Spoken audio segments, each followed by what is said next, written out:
Hi, my name's Rob. I am a son, I'm a father, I'm a husband, I'm an ex-husband, I'm a business person, and apparently now I'm a road warrior. I never saw myself in a place like this, although I should have, because I've been living with the absolute knowledge that this was going to happen for 30 years. But, you know, you're invincible when you're young, you're invulnerable when you're middle-aged, and at some point you become vulnerable and you didn't see it sneak up on you. So it requires changes in your lifestyle that if you had taken them earlier, they wouldn't be so urgent. So I'm willing to do this because I was asked to do it. And candidly, whenever somebody asks me to do something for public service, I always try to do it. It's the way I was raised. So, and plus they were going to get me a trainer at Mitch's gym twice a week, which is great because while I was never a Marine, I do respond to people yelling at me. It's interesting in that when I was told that I was diabetic, I wasn't the slightest bit surprised. In fact, my response to my doctor was, "What took so long?" I've been fortunate. I'm 56 years old and I've been able to abuse myself miserably and remain healthy for all 56 years. So now I'm having a little trouble walking up the steps. I have a lot of trouble standing over the kitchen counter and cooking, which, by the way, is one of my favorite sports. And as a result of that, I knew the changes had to be made. But I went back to the gym in November, and it's very hard to change these questionable habits.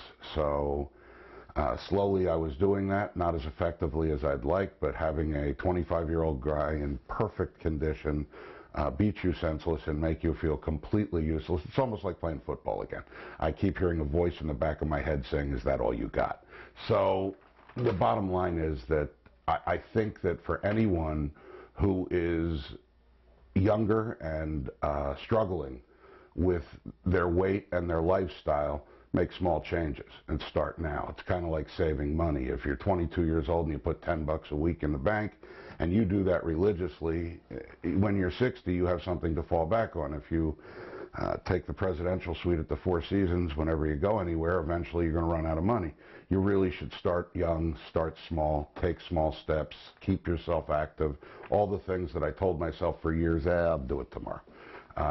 So today's tomorrow. So I'm thrilled that they asked me to do this because it gives me goals, and I find that to be the one thing about cardio at the gym that's difficult to deal with, is that I have no real goals because I'm the most well-conditioned fat guy in Chester County. I can get on an elliptical trainer for 60 minutes and work until I've sweat myself to death. I can do an hour after that of machines and free weights. I worked out most of my life in one way or another, and I'm literally a medical anomaly, but this type 2 diabetes is the beginning of what I consider to be the end unless I do something about it. So that's my story, and keep following me, because the bottom line is this should be fun. I will share with all of you that when they asked me whether I would participate in the Dash for Diabetes, my first response was, hey, fat guys don't dash. But I'm actually improving. I'm up to about 2 miles. It's interesting that it's more difficult on the street than it is on the elliptical trainer. That I can do forever. But if I can just do those 3 miles, and I honestly don't care how long it takes me, which may not be good for the people running the race because we may be looking at weeks or even months, I'm hoping to just finish. So stick with us and see how it turns out. Follow my story, live yours. Get in shape and give back at the Parkway Dash for Diabetes on April 14th, 2012. Visit chestercountyhospital.org for more information.